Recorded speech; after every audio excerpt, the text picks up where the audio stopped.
On the day they buried their parents, Emma and Liam returned home expecting comfort. Instead, their uncles stood at the door, faces twisted with greed. Without a word of sympathy, they tossed the children's clothes into the rain and slammed the door shut. Shivering on the street, clutching each other in disbelief, the siblings had no idea their parents had left them a hidden fortune. $100 million. The betrayal was cruel, but the revenge that destiny prepared was beyond imagining. The rain had started just as the funeral ended. Gray clouds hung low, pressing against the earth as if the heavens themselves were mourning. Emma clutched Liam's small hand, her black dress soaked and clinging to her. At only 16, she had promised herself she would protect her little brother no matter what. Liam, barely 9, kept glancing up at her, his blue eyes swollen from crying. The walk back to their parents' home felt longer than ever. Every step was heavy, every breath filled with the ache of loss. In her mind, Emma imagined their uncles waiting inside with warm blankets, perhaps hot tea, and a promise that they were still a family. She needed to believe that. But when they reached the familiar red brick house, the front door stood open, not in welcome, but like a trap waiting to snap shut. Inside, Uncle Robert was stuffing clothes into black trash bags. Uncle Gerald stood beside him, arms folded, his face as hard as stone. Emma stepped inside hesitantly. "What are you doing?" she asked. Robert didn't look up. "Cleaning up," he muttered. "These are our things." Emma's voice trembled, but her grip on Liam tightened. Gerald's eyes flickered over her, cold and calculating. "Not anymore. This house isn't yours. You're not staying here." Emma froze. "What? This was Mom and Dad's house. We live here." Robert laughed bitterly. "Your parents left debts. Big ones. The house belongs to the bank now. You two, you're on your own." "That's not true," Emma whispered. She had overheard her parents discussing savings, insurance, something about a trust fund. But her voice was swallowed by the sound of Robert yanking open the hall closet and tossing her mother's coat onto the floor. Liam's lower lip quivered. "Uncle, please, we have nowhere to go." Gerald stepped forward, his shadow stretching across them. "Not my problem. You'll figure it out. Kids survive worse." Emma's knees felt weak. She could barely stand as Robert shoved the black bags into her arms and pushed her toward the door. The rain was coming down harder now, cold needles against her skin. "Go," Gerald ordered, "and don't come back." The door slammed, the lock clicking into place. For a moment, the only sound was the pounding rain and Liam's quiet sobs. Emma stood frozen on the front step, water dripping from her hair, her mind spinning. How could family, their own blood, turn them away like this? They stumbled down the driveway, the weight of the trash bags dragging against their arms. Their shoes splashed in shallow puddles as they wandered aimlessly through the quiet neighborhood. Lights glowed warmly behind curtained windows, but none of them were for the two of them. By nightfall, they found themselves in a small public park. Emma dropped the bags under a wooden gazebo and sat with Liam, wrapping her arms around him. The smell of wet earth filled the air. She could feel his tiny body shivering against hers. "Emma," he whispered, "what are we going to do?" She swallowed hard. "We'll be okay," she said, though her voice cracked. "I'll find a way. I promise." Above them the rain slowed, but the world still felt unbearably cold. What Emma and Liam could not know, what their uncles desperately hoped they would never find out, was that their parents had left them more than enough to never worry again. A sealed envelope sat in a lawyer's office downtown, containing the truth that could change everything. A $100 million inheritance. But until that truth came to light, they would face the cruelest nights of their lives. And the uncle's betrayal was only the beginning. The first night on the streets was like falling into an endless frozen dream. Emma barely slept, her arms locked around Liam as if letting go might mean losing him forever. The drizzle had turned to mist, clinging to their hair and clothes, seeping into their bones. Every creak of the trees, every shuffle of footsteps in the dark sent a jolt of fear through her. By sunrise, her throat was dry, her lips cracked. Liam's face was pale, his small frame trembling in the cool morning air. Emma forced a smile she did not feel. "Let's find breakfast, okay?" They walked along wet sidewalks as the city came alive. Businessmen in sharp suits hurried past. College students laughed with coffee in hand. The smell of warm bagels and brewed coffee drifted from every corner. But no one looked at them. No one saw the soaked clothes, the tired eyes, the way Liam's little hand clung desperately to his sister's. Outside a bakery, Liam stopped. His breath fogged the glass as he stared at rows of golden croissants and cinnamon rolls glistening under warm lights. His stomach growled loud enough for Emma to hear.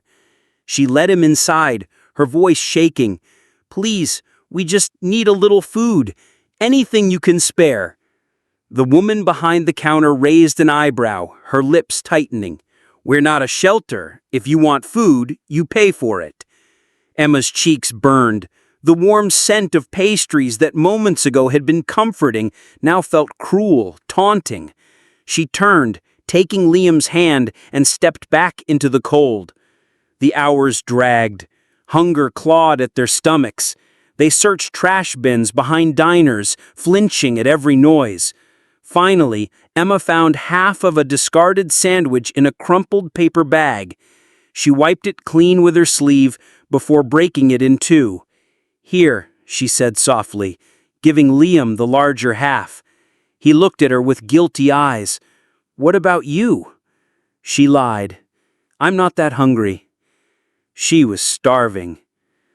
That night, they huddled against the wall of an old bookstore, using their trash bags as a makeshift bed. Liam fell asleep quickly, exhaustion pulling him under. Emma kept watch, staring at the streetlights, her mind racing. She thought of her mother's soft hands brushing her hair, her father's deep laugh, the warmth of their kitchen. She could almost hear her father's voice saying, "Family is forever." But the word family now felt bitter in her mouth. Across town, Uncle Robert lounged in a leather armchair, swirling whiskey in a crystal glass. Gerald paced nearby, his phone pressed to his ear. "Yes," Gerald said, "the kids are gone. They won't come back." Robert smirked. "Good. The less they know about the trust, the better. $100 million, Gerald. All ours if they stay out of sight." They clinked glasses like men toasting a business deal, not the destruction of two children's lives. But fate was already moving in the shadows. The next day, as Emma and Liam walked along the edge of the bustling downtown, a tall man in a tailored suit stepped out of a black car. His eyes followed them, the girl with the tired but determined gaze, the boy clinging to her side. There was something about them he could not look away from. He didn't know their names, he didn't know their story, but soon he would. And when he did, their uncle's empire of lies would begin to collapse. The man in the tailored suit did not move for several seconds. The world bustled around him, honking cars, rushing crowds. But his focus stayed fixed on the thin girl guiding her little brother through the chaos. She walked with her chin high, yet her shoulders drooped as though she carried an invisible weight. The boy clung to her, his steps uncertain. Something in his chest tightened. He stepped forward. "Excuse me," he called gently. Emma stopped, instantly pulling Liam closer. "Yes?" Her voice held both caution and exhaustion. I do not mean to intrude," the man said, "but you both look like you could use a warm meal." Emma's guard went up. Too many people had already turned them away, some with cruel words. "We are fine," she lied. The man studied her face, the dark circles under her eyes, the thinness of her cheeks. "Please, it is no trouble." He gestured toward a nearby cafe. Inside, warmth wrapped around them like a blanket. The smell of fresh bread and coffee filled the air. A waitress led them to a booth. Liam's eyes widened at the menu, but Emma kept hers down. "Order whatever you like," the man said. They ate slowly at first, almost afraid the food might vanish. The man introduced himself as Charles Whitmore, a corporate attorney. As they ate, he asked gentle questions: where they lived, where their parents were. Emma's throat tightened. "Our parents died recently." "I am sorry for your loss," Charles said softly. "And your relatives?" Her eyes flickered with pain. "We do not talk to them anymore." He saw the way her hands trembled slightly as she spoke. This was not a teenage tantrum about family squabbles. This was deeper, darker. He paid for their meal, then handed Emma his business card. "If you need anything, call me, day or night." She slipped it into her pocket without a word. That night, as they slept in their corner by the bookstore, Emma thought about the man's kindness. But kindness was dangerous. It made you hope. And hope had betrayed her before. Meanwhile, across town, Robert and Gerald were celebrating. They had just received confirmation from the bank that the children's names were not on any active accounts, or so they thought. The trust remained locked, hidden from public records. "They will never find it," Robert said with a smirk. "The lawyer will keep quiet as long as he is paid." But in a quiet office building, that very lawyer sat staring at the sealed envelope marked with their parents' names. He had kept it safe for years, bound by instructions to deliver it only to the children when they turned 18, or sooner if they were in danger. And now, danger was exactly where they were. The next morning, Charles Whitmore was reviewing case files when something about Emma and Liam's faces tugged at him again. He made a call to a friend at the Department of Family Services. Within hours, he had a chilling report. 2 minors with no guardianship, recently orphaned, last known address tied to Robert and Gerald Hensley. He leaned back in his chair, his mind turning. He knew the Hensley name. Wealthy, connected, but also whispered about in legal circles for questionable ethics. If what he suspected was true, these children were not just victims of neglect. They were sitting on something far more dangerous to their uncles, a fortune. And if Charles was right, helping them could mean tearing open a family secret worth $100 million. He closed his briefcase, picked up his coat, and walked out into the cold evening with a decision burning in his mind. He was going to find them again, and this time he would not let them disappear. 2 days later, Charles found them again, huddled behind the same old bookstore, Liam asleep under Emma's arm. Her eyes flickered open when she heard his footsteps, fear flashing across her face until she recognized him. "I told you," he said softly, crouching down. "I was not going to let you disappear." Emma sat up, brushing Liam's hair from his forehead. "Why? Why are you helping us? You do not even know us." Charles hesitated. "Because I think I do." He held out an envelope. Its paper was thick, the seal unbroken. Emma stared at it. "What is this?" "It is from your parents," Charles said gently. "I have a friend, a lawyer. He has been keeping this for you. He said it could only be given if you were in danger, and you are." Emma's trembling fingers broke the seal. Inside was a letter in her mother's graceful handwriting. "My dearest Emma and Liam, if you are reading this, it means we are no longer with you. Please know that you are our greatest joy, our proudest gift. We have left you something, a trust in your names, to ensure you will always have a future. It is valued at $100 million. The money is yours alone. Trust no one who tries to tell you otherwise. Love, Mom and Dad." The words blurred as tears filled Emma's eyes. She pressed the letter to her chest, shaking. Liam blinked awake beside her. "Emma, what is it?" She wrapped him in her arms.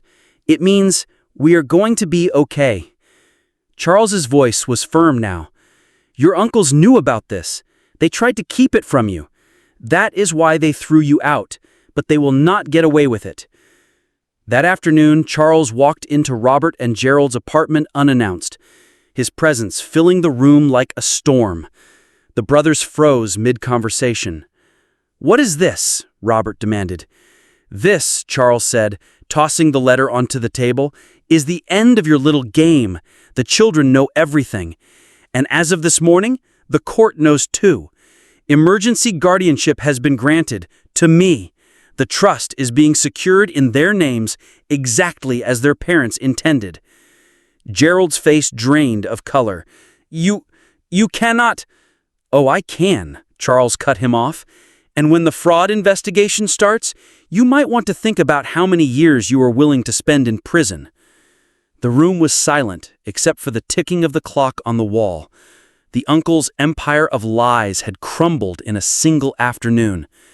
A week later, Emma and Liam stood in a warm office, signing the documents that officially made the trust theirs. It felt surreal. The same city that had turned its back on them now seemed to open doors wherever they went. But for Emma, the real victory was not the money. It was knowing Liam would never again sleep in the cold. That night, they sat by the window of their new apartment. The city lights glittered like 1,000 promises. Liam leaned against her shoulder. "Emma." "Yes, Liam?" "Do you think Mom and Dad can see us?" Emma smiled through her tears. "I think they never stopped." Somewhere deep inside, the wound left by betrayal began to heal. They had lost their parents, but not their future. And though the road ahead would still hold challenges, one truth was certain: they would walk it together, never again at the mercy of those who pretended to be family. And the uncles who once threw them into the cold would forever live with the memory that the fortune they tried to steal had instead become the very thing that set their victims free.